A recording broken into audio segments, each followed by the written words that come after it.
धरपकड़ भी जोरों से चल रहा है। कार्रवाइयां करने की कोशिश कर रही है, सुरक्षा को थोड़ा सा खतरा बढ़ा रहे हैं। पूरा का पूरा जो नंबर है वो डिस्प्ले नहीं होता था। वो अवैध तरीके से वीज़ा पासपोर्ट लेकर भारत घुसी थी। एजेंट था जिसके ज़रिए वो उसको पैसा भेजती थी। फर्जी आधार कार्ड बनाकर वो महिला यहाँ पर रह रही थी। छत्तीसगढ़ समेत पूरे देश में इस समय अलग अलग देशों से जो आए अवैध रूप से रह रहे नागरिक हैं उस देश के, उसकी पहचान करने की कोशिश लगातार जो एजेंसियां हैं वो कर रही हैं और इसके लिए धरपकड़ भी ज़ोरों से चल रहा है। चूँकि देश में कई ऐसे लोग हैं, कई हज़ारों की संख्या में ऐसे अवैध रूप से दूसरे देश के लोग रह रहे हैं, उसी को लेकर लगातार सुरक्षा को दृष्टि में रखते हुए सुरक्षा एजेंसियां और सरकार सतर्कता बरतते हुए उन लोगों को चिन्हांकित करने की कोशिश कर रही है और उन पर कार्रवाइयाँ करने की कोशिश कर रही है ताकि ऐसे लोग यहाँ पर न रहे जो देश का माहौल ख़राब करें।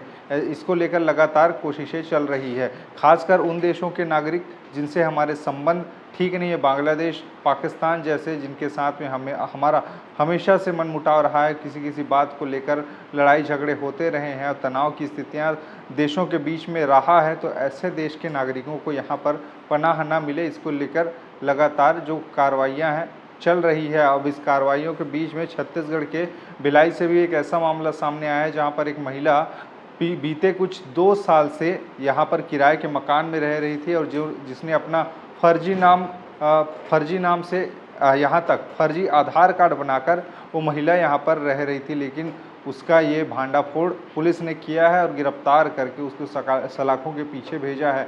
इस मामले में एक बार फिर से चर्चा वही हुई है कि जो महिला गिरफ्तार हुई है, ऐसे न जाने कितने लोग होंगे जो यहाँ रहकर गुपचुप तरीके से रह रहे हैं और हमारे देश का खा रहे हैं और देश की सुरक्षा को थोड़ा सा खतरा बढ़ा रहे हैं, क्योंकि ऐसे लोग कहीं ना कहीं देश के हित नहीं चाहते और यहाँ रहकर यहाँ के लोगों को नुकसान कहीं ना पहुँचाए। ये ज़्यादातर जो सरकारें होती हैं और रक्षा एजेंसियाँ होती हैं उनकी निगरानी में रहते हैं और इस ताज़ा मामले ने फिर से एक बार इसी को बहस छेड़ा है कि ऐसे कितने लोग होंगे जो अभी भी यहाँ पर हैं। मामला है भिलाई के सुपेला इलाके का, जहाँ पर एक महिला पिछले 2 साल से किराए के मकान में रह रही थी। वो मूल रूप से बांग्लादेश की रहने वाली वो महिला जो अपने आप को भारतीय बताकर भारतीय आधार कार्ड फर्जी तरीके से उसने बनाया, उसके बाद में वो यहाँ रह रही थी और दूसरे के घर में काम करने जाया करती थी। यहाँ तक यहाँ के कमाए हुए पैसों को अपने घर में भी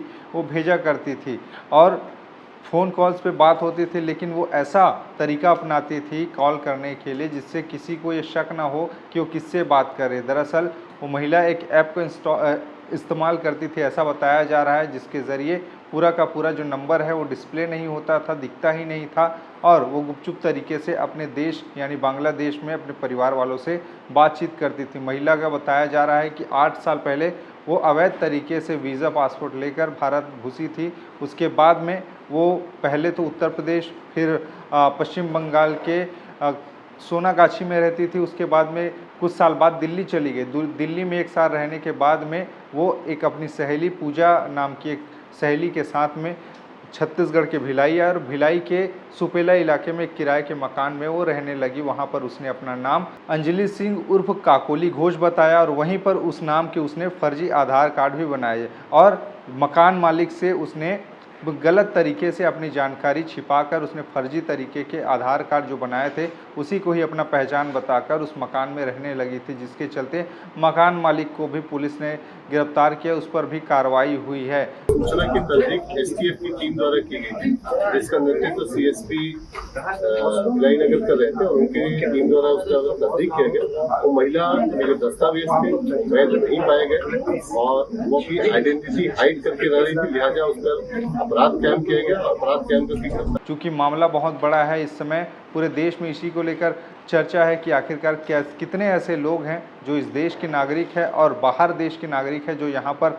अवैध रूप से रह रहे हैं। इनको यहाँ से भगाया जाना चाहिए और इसी दिशा में ये एक काम है। चूँकि बड़े लंबे समय से यहाँ पर जो बातें सामने आई कि यहाँ पर बहुत से रोहिंग्या मुसलमान रहते हैं, पाकिस्तान के भी लोग रहते हैं, बांग्लादेशी भी रहते हैं, इन पर कब कार्रवाई होगी, ऐसे करके जो पार्टियां हैं लगातार एक दूसरे पर आरोप प्रत्यारोप लगाती रही हैं। अब इस दिशा में जो भिलाई की पुलिस है, दुर्ग की पुलिस है, उसने एक सजगता दिखाते हुए एक बड़ी कार्रवाई की है और इस मामले में महिला को गिरफ्तार किया गया है। उसके साथ ही साथ जो मकान मालिक है, जिसका नाम सूरज साव बताया जा रहा है, जो सुपेला के नेहरू रोड स्थित अपने एक मकान को किराए पर इस महिला को दिया था। महिला काम करने के लिए दूसरे घर में जाया करती थी, घर घर में बाई का काम किया करती थी और बाद में जब अस्पताल में भी इसने इलाज के लिए अपने फर्जी दस्तावेज़ दिए, तब जाकर इस मामले का खुलासा हुआ और पुलिस ने इस निशानदेही पर महिला को गिरफ्तार किया। बाद में इससे पूछताछ की गई तो पता चला कि महिला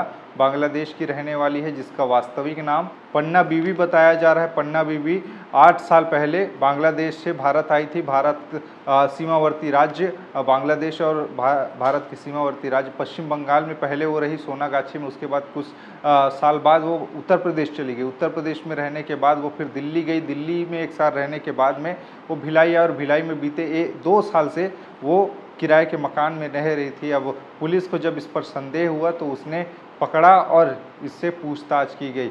पुलिस ने खुलासे में बताया कि IIMMO नाम का एक एप्लीकेशन होता है, ऐप होता है, जिसके ज़रिए महिला अपने परिवार वालों से बातचीत करती है और उस नंबर, उस ऐप की ये ख़ास बात है कि उसमें नंबर दिखाई नहीं देता, सिर्फ आवाज़ें एक दूसरे तक जाती हैं, जो पुलिस के लिए एक काफ़ी ज़्यादा परेशानी का सबब भी बना, क्योंकि काफ़ी ज़्यादा मशक्क़त करने के बाद में ये सारे खुलासे हो पाए। महिला जो यहाँ पर पैसा कमाती थी, उसको अपने परिवार को भी भेजा करती थी, जिसके लिए उसने पश्चिम बंगाल में एक एजेंट था, जिसके ज़रिए वो उसको पैसा भेजती थी और वो एजेंट उसके परिवार वालों को पैसे भेजा करता था।